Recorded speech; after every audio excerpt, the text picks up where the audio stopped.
Et pour cette édition, nous retrouvons Régis Le Sommier. On va continuer à parler de Roumanie. Pierre-Alexandre Bouclé va nous rejoindre aussi. Nous retrouvons Richard Destaise. Bonjour Richard. Bonjour Liselotte et bonjour à tous les auditeurs. Et Maëlys, que vous avez déjà entendu. Et on va commencer avec vous, Maëlys, avant de continuer à parler de ce sujet roumain. Quelques mots sur votre week-end.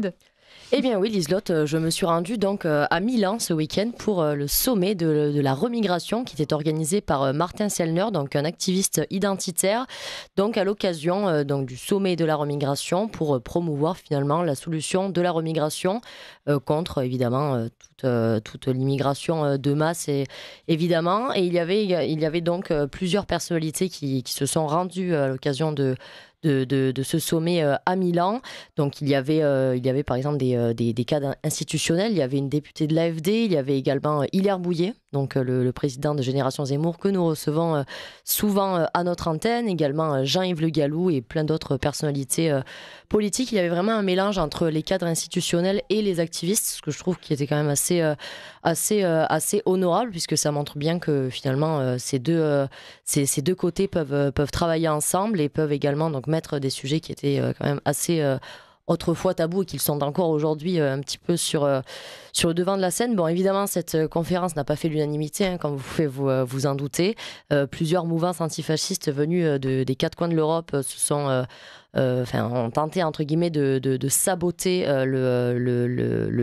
la conférence, donc en mettant des pressions au lieu de réception initiale à la base, puis également aux organisateurs, qui étaient évidemment totalement stressés. Donc encore une fois, on voit bien ils étaient stressés parce que vous nous avez expliqué, Maëlys, qu'il y avait 1000 antifas en fait. Oui, il y avait casqués, bottés, exactement, armés, et donc c'était pas juste trois types avec des cheveux bleus en train de beugler, quoi. Clairement, il y avait vraiment des antifas qui ressemblaient limite à des CRS. On les voyait plus, c'était vraiment les Black Blocs en plein jour. Vous arriviez avec votre verre de spritz à la main, vos talons, et vous vous êtes dit mais qu'est-ce que je fais là? Mais exactement, je me suis dit, je viens renseigner sur la immigration. D'accord. Oui, voilà. Il y a quand même une certaine dichotomie entre moi et ces antifas qui étaient vraiment venus dans une idée de vraiment se foutre sur la gueule entre guillemets avec ces militants, si vous me permettez l'expression. Donc tant que c'est français, allons-y. Voilà, exactement.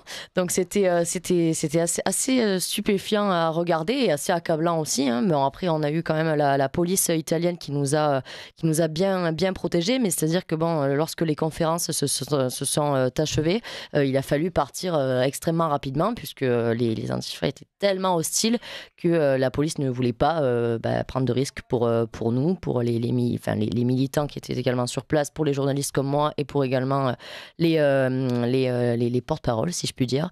Donc voilà, c'était un ensemble de choses qui prouvent bien que, encore une fois, les idées comme celle de la remigration sont encore une fois très largement contestées, et les événements entre guillemets du camp national sont également toujours mais ça s'impose. Toujours diabolisé. C'est vrai qu'il y a quelques années, on ne pouvait même pas employer ce terme. Aujourd'hui, il y a carrément des sommets de la rémigration. C'est ça. C'est quand même une thématique qui s'impose. Exactement. Le terme de la remigration prend un petit peu le même chemin finalement que le grand remplacement, si vous voulez, puisque le grand remplacement, il y a encore 10 ans, c'était un terme qui était vraiment diabolisé. On était la réincarnation d'Hitler si on l'évoquait, alors qu'aujourd'hui, évidemment, certains le contestent encore. Pour autant, c'est un terme qui quand même a fait sa place sur les médias traditionnels, dans le discours public, si je puis dire. Maintenant que Bayrou parle de submersion migratoire et qu'Édouard Philippe a l'air d'expliquer qu'il y a un problème d'immigration, effectivement, c'est exactement le grand remplacement est démocratisé. Bon, écoutez, merci Maëlys en tout cas d'avoir été sur place ce week-end et d'avoir suivi ce sommet. Et puis on retrouvera peut-être prochainement, dans les jours qui viennent, pourquoi pas l'une des personnalités qu'on reçoit souvent aussi à notre antenne, pourquoi pas Jean-Yves Le Gallou qui y était aussi, et comme d'autres de nos chroniqueurs d'ailleurs. On continue donc avec la Roumanie. Régis Le Sommier, bonjour, merci d'être avec nous. Bonjour Liselotte. On en a déjà beaucoup parlé ce matin, mais ça intéresse énormément les auditeurs qui sont assez sidérés de ce qui s'est passé en Roumanie. Pierre-Alexandre Bouclé est à nouveau avec nous, il nous en parlait ce matin, il nous le disait. Georges Simeone se voyait déjà vainqueur, Alexandre de Galzin était sur place, il nous en a parlé de cette euphorie qui a précédé ensuite la déception, en même temps avec un Georges Simeone qui accepte de façon assez sobre finalement sa défaite. C'est un coup de tonnerre politique en Roumanie, ou est-ce que vous le sentiez venir ? Disons que après ce qui s'est passé au mois de décembre dernier, la décision le 6 décembre dernier de la Cour constitutionnelle d'arrêter une élection entre le premier et le deuxième tour, ce qui était du jamais vu dans l'espace européen et même dans l'histoire électorale tout court, qu'on interrompe une élection présidentielle. Simeone, moi que j'ai eu l'occasion de rencontrer à plusieurs reprises, y compris à Bucarest, me disait qu'il s'attendait à tout. Il s'attendait même à être arrêté. Parfois il avait eu cette expression. Il disait je serais mieux à l'extérieur de la Roumanie. D'ailleurs, il est venu vendredi dernier à Paris. Il dit je suis plus en sécurité à l'extérieur de la Roumanie qu'à l'intérieur de la Roumanie. Donc, si vous voulez, le problème de la Roumanie, c'est que vous avez toujours un appareil d'État qui est très proche de ce qu'était à l'époque de Ceausescu la Securitate et que vous retrouvez à tous les niveaux du système. Sauf que aujourd'hui, ce système-là, il est mis au service de l'Union européenne, il est mis au service d'autres puissances. Et quand on va en Roumanie, en fait, on n'est pas surpris de ces manipulations, ça existe. Et donc là, par contre, ce qu'espérait Georges Simeone, c'est que ayant dépassé les 40%, vous savez, pour le premier tour, il y a 3 semaines, il était d'abord crédité de 30%, ensuite 35%, et finalement, il a fini à 41%. Là, on se disait, c'est pas possible de combler. Et quand on regarde aujourd'hui, on se dit quand même, il y a un truc, parce que Nikushor Dan, le vainqueur, a fait à peine dépasser les 20% au premier tour, et là il se retrouve à 54%. Je sais pas, dans l'histoire électorale, une remontada pareille, je crois que c'est du jamais vu non plus. Donc quand je vois Clément Beaune et quelques membres du gouvernement se féliciter de l'expression de la démocratie, qui fait échec aux ingérences russes, se dit attendez, faut regarder les choses en face. Là il y a un problème de crédibilité qui est en train de s'installer, une telle marge, un tel rattrapage est quand même très bizarre, quoi. Voilà, je veux dire, c'est de ce point de vue-là, c'est du jamais vu dans l'histoire électorale non plus. Il y a quelque chose qui est stupéfiant, c'est qu'il continue à parler d'ingérence russe, alors que on vient d'apprendre que les prétendues ingérences russes qui avaient permis de justifier l'annulation du premier tour, en fait, n'existaient pas. Non, elles n'existaient pas, mais on le sait depuis un petit moment. Et ce qui est très intéressant, c'est... visiblement, Macron n'est pas au courant. Non, mais les propos de Georges Simeone, parce que moi, je suis un petit peu allé plus loin que quand Georges Simeone me dit oui, le gouvernement d'Emmanuel Macron a interféré dans nos élections pour l'invalidation. Particulièrement, il donnait la date du 5 mars dernier avec la rencontre entre l'ambassadeur de France à Bucarest, Richard Varneri, et Radio Portocala, on avait parlé le premier à cette antenne avant même que ce ne soit confirmé. Voilà, et en fait, donc Georges Simeone en parlant, moi j'ai fait la démarche, j'ai appelé l'ambassade de France en Roumanie pour dire qu'est-ce que vous avez à dire. Seulement l'ambassadeur pourra vous répondre, et seulement dans le cadre d'un email. Alors j'ai fait l'email, j'ai posé les questions, et j'ai eu une réponse, en effet, et une réponse, mais qui est quasiment en fait, une manière de botter en touche, parce que moi, je demandais précisément qu'est-ce qui s'était dit dans cette rencontre du 5 mars. Précisons à nos auditeurs que le 5 mars, c'est 3 jours avant l'annulation de la candidature de Calin Georgescu. Parce qu'en fait, Georges Simeone, c'est un peu un substitut dans cette élection. Il n'a pas fait ce score en novembre dernier. Hein. Il était, je crois, autour de 10%. Donc là, c'est Calin Georgescu, la vraie star de cette élection. Et donc, l'invalidation de cette élection se fait 3 jours après cette rencontre. Et donc là, moi, on me répond en bottant en touche que la France veillera à ce que comment les élections se déroulent dans la plus parfaite transparence. Bref, un communiqué quasi soviétique en fait. Et ce qui est intéressant d'ailleurs, c'est cette espèce d'inversion des valeurs auxquelles on est en train d'assister. C'est qu'au nom du bien, eh bien, on semble finalement s'asseoir sur tout principe, et à partir du moment où on gagne, où le camp dit du bien gagne l'élection, eh bien tout va bien. Là, il n'y a pas d'ingérence. Quand il perd, évidemment, c'est l'ingérence russe. Il n'y a pas d'ingérence alors que la France explique que c'est elle qui va veiller à ce que les Roumains votent bien. Je trouve absolument fabuleux qu'on continue à parler d'ingérence ou de non-ingérence quand Macron prend position officiellement, quand Valérie Hayer prend position officiellement, et quand l'ambassade de France explique que c'est à elle, à la France, donc, de vérifier que les Roumains sont dotés d'un système démocratique. Et puis le message de Pavel Durov, alors bon, le patron de Telegram, qui explique qu'il a été contacté par Richard Lerner, le patron de la DGSE, et donc des services, pour justement faire en sorte que les comptes, on va dire, nationalistes ne soient pas relayés par Telegram. Alors, Pavel Durov, on peut dire, c'est peut-être sa petite vengeance par rapport à son arrestation. Vous savez qu'il a été arrêté à Paris, retenu, etc. Justement par décision d'Emmanuel Macron. Donc là, voilà. Mais en tout cas, là, il y a quand même un faisceau d'indices qui montrent. Et vous citiez Valérie Hayer, c'est absolument effrayant de voir que ça se fait comme ça, ouvertement. Mais même Emmanuel Macron avait soutenu la candidate qui était arrivée en deuxième après Caline Georgescu en novembre, ouvertement en faisant des vidéos où il appelait les Roumains à se rassembler derrière la candidature d'Elena Lasconi. Voilà. Oui. Pavel Durov a été démenti par l'Élysée, qui a expliqué qu'évidemment jamais l'Élysée ne se permettrait d'avoir une quelconque manœuvre antidémocratique avec qui que ce soit. Et Pavel Durov est carrément allé jusqu'à expliquer c'est bizarre parce qu'en fait ça s'est passé dans tel hôtel avec telle personne. Oui. Non, mais puis c'est le patron des services c'est le patron de la DGSE.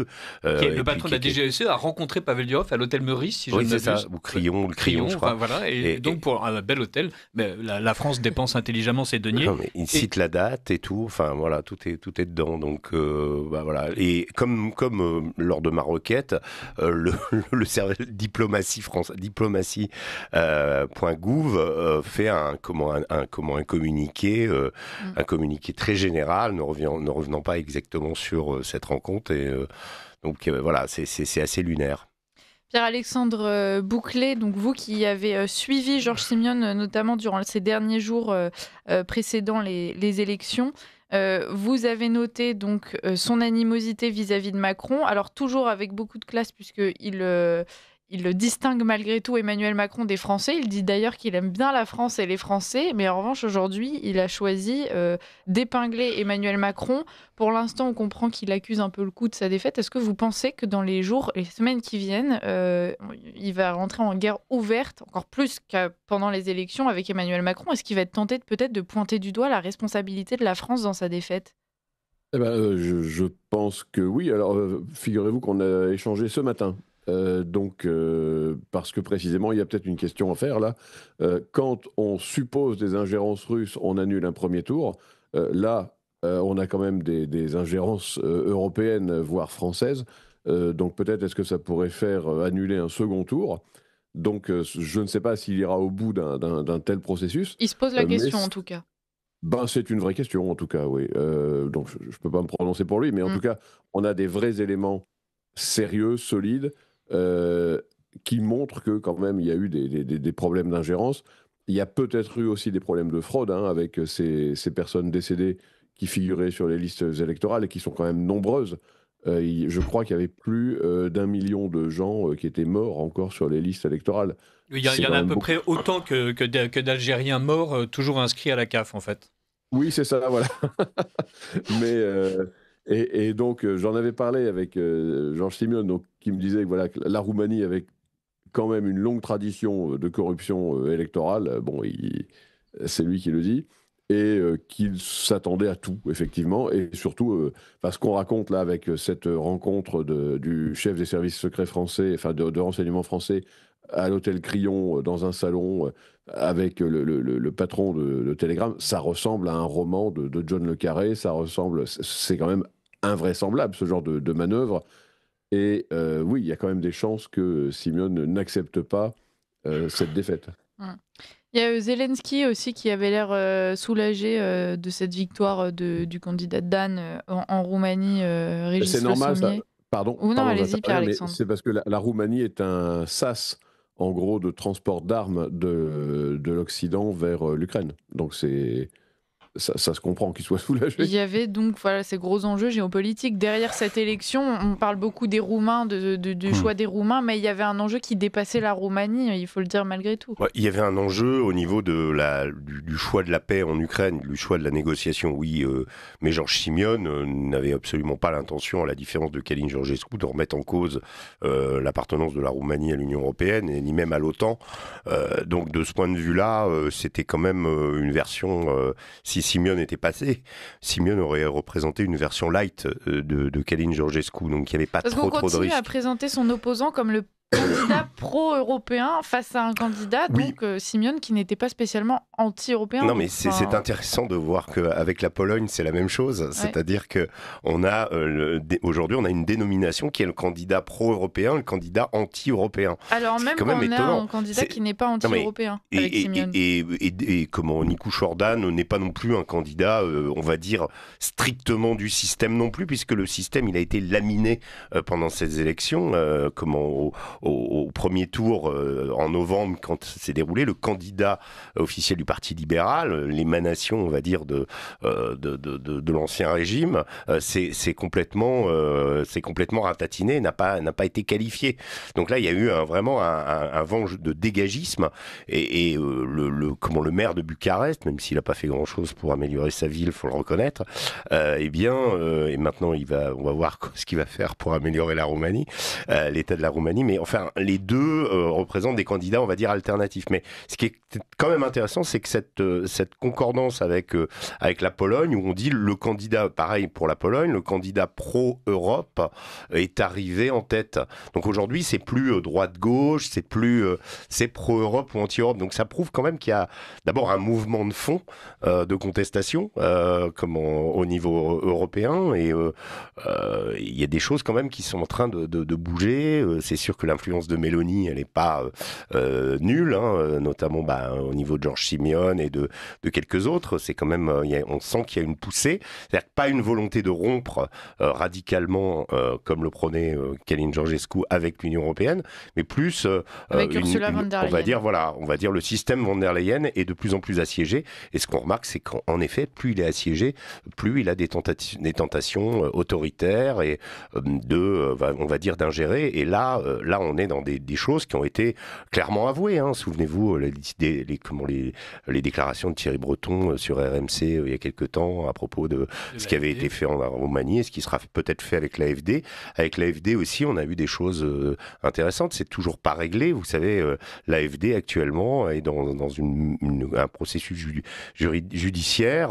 Ça va être le tribunal de Cologne qui décidera si l'AfD est un parti d'extrême droite, un parti extrémiste, et si donc il ne peut continuer ou non à se présenter aux élections. Donc tout ça, on a vu qu'il y a l'AfD, là où l'AfD inquiète, c'est vraiment que l'AfD connaît une progression absolument phénoménale en ce moment, notamment dans les Länder de l'Est, ce qui est son fief habituel, au point que moi je m'étais même dit, j'avais fait un tweet là-dessus, je me suis dit, mais en fait le système allemand est en train de faire regretter aux Allemands l'Allemagne de l'Est.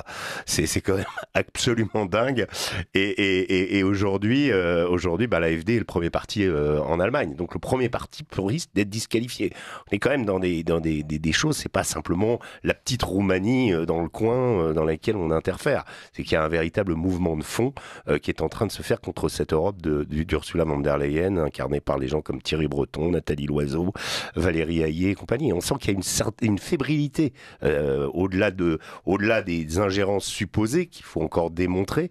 On sent qu'il y a quand même une fébrilité politique de ce camp par rapport à ce qui est en train de se passer. Moi, je dis, c'est vraiment le printemps des peuples auquel on est en train d'assister, avec des gens qui se réveillent, avec des candidats comme ça qui émergent, souvent de rien. Alors on peut dire, oui, ils sont manipulés, ils sont machin, etc.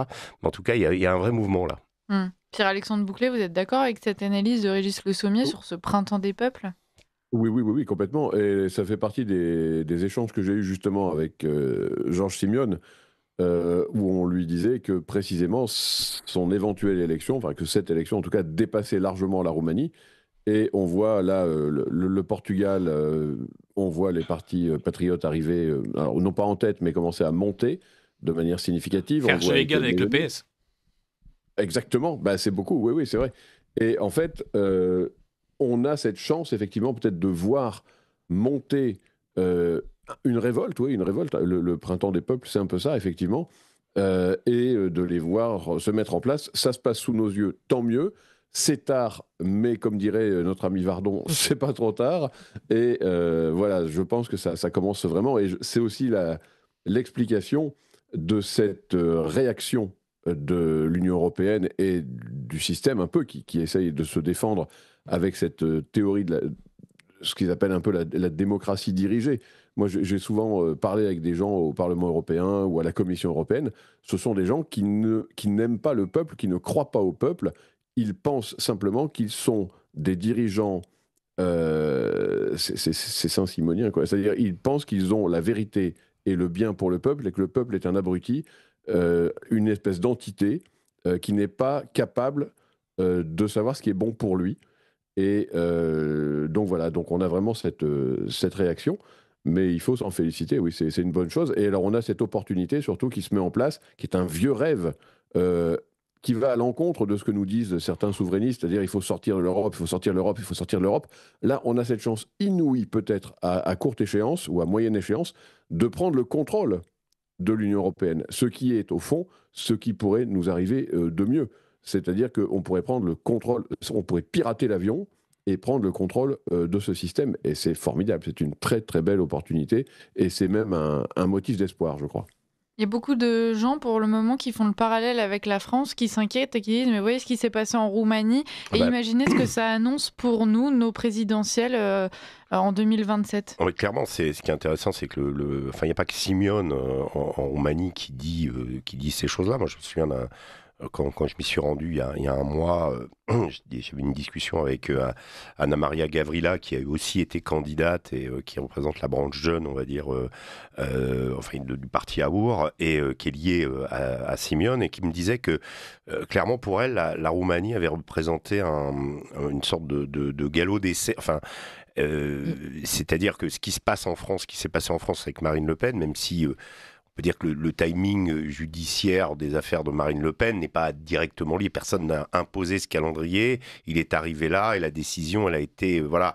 Mais en tout état de cause, ce qui a été testé, que la Roumanie a servi de test pour savoir si on pouvait aller jusqu'à comment annuler une élection. C'est là où vraiment il y a eu quelque chose. D'ailleurs, ce qui est quand même intéressant, c'est qu'il y a encore des recours en Roumanie pour que le deuxième tour de l'élection de novembre ait lieu. On n'est pas tous les recours n'ont pas été annulés. D'ailleurs, il y avait un parlement régional qui avait décidé de saisir une cour pour contester la décision de la Cour constitutionnelle. Donc il y a encore des choses comme ça. Alors je ne sais pas, parce que justement le problème, ça a été souligné par Richard tout à l'heure, le problème c'est que le dossier est vide. Les raisons qui ont conduit à l'annulation de l'élection, en fait, ces pseudo-ingérences russes à travers des comptes qui auraient manipulé l'algorithme de TikTok. En fait, quand on regarde les choses, j'ai discuté avec des journalistes roumains qui m'expliquaient qu'en fait c'est un rapport, en fait le rapport conduit par les Français, c'est quand même intéressant, c'est quand même aussi les Français qui font le rapport sur les ingérences. C'est un rapport qui s'appelle Viginum, c'est même aberrant. Donc c'est des Français qui ont fourni ce rapport, mais ce rapport est basé sur un autre rapport qui a été fait par les services roumains, donc en gros par la Securitate encore en place. Et si vous voulez, ce rapport-là indique que oui, il y a des comptes anonymes qui ont, influencé, mais que Călin Georgescu n'a rien à voir là-dedans. C'est-à-dire que c'est pas lui.